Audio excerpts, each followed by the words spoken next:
Hello everyone, Indian judiciary notes में आज आपका स्वागत है। तो आज हम पढ़ेंगे bailable and non bailable offence में, जो सीआरपीसी में मेंशन है सेक्शन 2A में। इसको पढ़ने से पहले अगर आपने अभी तक मेरा चैनल सब्सक्राइब नहीं किया है तो सब्सक्राइब करना ना भूलें। तो अब हम चलते हैं अपने टॉपिक की तरफ। What is bail and what is offence. सबसे पहले हम ये पढ़ेंगे what is bail and what is offence. Bail क्या है? एक टेम्पररी रिलीज होता है जो क्या करता है, चाहे कोर्ट करे चाहे पुलिस स्टेशन में हो, जो जिसको हम बोलते हैं जमानत, वो होती है क्या, एक वो उसको क्या कहते हैं, बेल कहते हैं। क्यों? इसमें क्या होता है कि नॉर्मली अगर कुछ ऑफेंसेस में थाने में भी बेल हो जाती है और कुछ ऑफेंसेस में कोर्ट में जाना पड़ता है। तो जो टेम्पररी रिलीज होता है, वो टेम्पररी रिलीज होता है वो क्यों किया जाता है कि जब तक उसका ट्रायल शुरू नहीं होगा तब तक उसको क्या किया जाता है, रिलीज कर दिया जाता है। अगर पर्पस पूरा हो रहा है तो उसको कस्टडी में रख देंगे, उसको जेल में डाल देंगे। अगर पर्पस ऐसा है कि उसको छोड़ सकते हैं तो उसको क्या हो जाती है, जमानत हो जाती है। ठीक है, अब आगे बढ़ते हैं ऑफेंस की तरफ। ऑफेंस हमने सेक्शन 40 ऑफ आईपीसी अगर हम पढ़े, उसमें हम देखते हैं कि ऑफेंस की डेफिनेशन दी हुई है। वो प्रॉपर डेफिनेशन नहीं दी हुई, लेकिन उसमें ये बताया गया है अगर कोई भी ऐसा एक्ट करना और ऐसा जो पनिशेबल है आईपीसी में, जिसको पनिशेबल बताया गया है, वो क्या है, ऑफेंस। अगर हम सिंपली लैंग्वेज में ऑफेंस की डेफिनेशन पढ़ते हैं तो ऑफेंस क्या है? एक ऑफेंस ऐसा कुछ वर्क करना जो लॉ के अगेंस्ट हो, रूल्स रेगुलेशंस को ब्रीच करना। ठीक है, तो ये हो गया बेल और जो ऑफेंस। हमने इस दो के बारे में पढ़ लिया, लेकिन हाँ, हम बेल को आगे नेक्स्ट वीडियो में हम और डिटेल में पढ़ेंगे, इसके टाइप्स। ठीक है, नेक्स्ट वीडियो में। तो आज का टॉपिक हमारा मेन क्या है, bailable and non bailable offences. Bailable offences वो ऑफेंसेस है जिनको कोर्ट से ही जमानत मिल जाती है। ठीक है, ये एक किसी भी जो भी एक्यूज है, मतलब फॉर एग्जांपल अगर किसी पर्सन को किसी भी पुलिस वालों ने अरेस्ट कर लिया और उसको थाने में ले आए, उसके बाद में उसको वहां से बेल मिल सकती है अगर उसने ऐसा कुछ काम किया है कि उसको अगर थाने से ही बेल ले सकता है तो वो लेगा। ये सब कहाँ मेंशन है, शेड्यूल 1 में, सीआरपीसी के शेड्यूल 1 में सब मेंशन है कि कौन से ऑफेंस बेलेबल है और कौन से ऑफेंस नॉन बेलेबल है।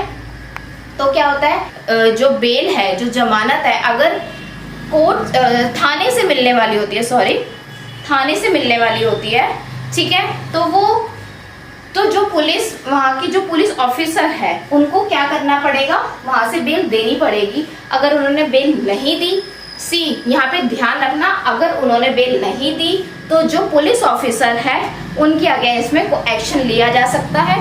ठीक है, और जो हमारा जो कॉन्स्टिट्यूशन आर्टिकल 21 एंड 22 है, वो जो हमारा राइट टू लाइफ है उसको इन्फ्रिंज करता है, उसको अगर उसको इन्फ्रिंज कर देता है अगर बेल कोर्ट से नहीं हुई, क्योंकि ये उसका अधिकार है कि अगर उसने ऐसा कोई भी क्राइम या कोई भी ऑफेंस कर दिया तो वो अपनी जमानत कहाँ से ले सकता है, वो थाने में से ले सकता है।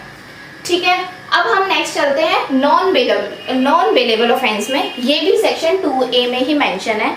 नॉन बेलेबल को मतलब ये नहीं है कि उसको बेल नहीं मिलेगी, उसको बेल मिलेगी, उसको बेल मिल सकती है। ठीक है, इसमें क्या होता है, टाइम पीरियड का इसमें बहुत इंपॉर्टेंट पार्ट है।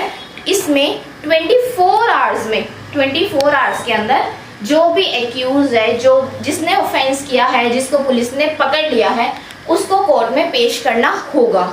ठीक है, और जो कोर्ट है उसके पास डिस्क्रिशनरी पावर है, अगर वो चाहे तो वो बेल दे सकता है, अगर नहीं तो वो बेल नहीं भी दे सकता। जैसे अगर हम ये देखें कि अगर किसी पुलिस ने किसी जो एक्यूज है उसको मर्डर के केस में अगर पकड़ लिया है, ठीक है, तो उसको क्या है, बेल नहीं भी हो सकती।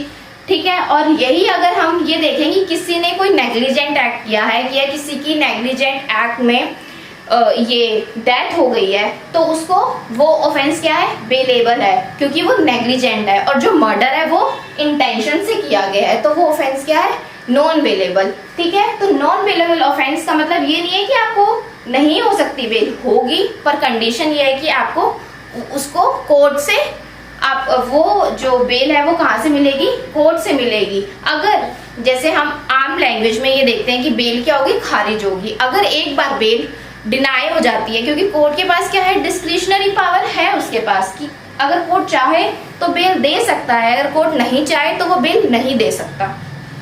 तो 1 दिन बाद, 2 दिन बाद, 4 दिन बाद तो नई बेल एप्लीकेशन लग सकती है, क्योंकि हर दिन क्या होता है, कोज ऑफ एक्शन, कोई इश्यू कोई नया क्रिएट होता है, इसलिए बेल कितनी भी बार लग सकती है।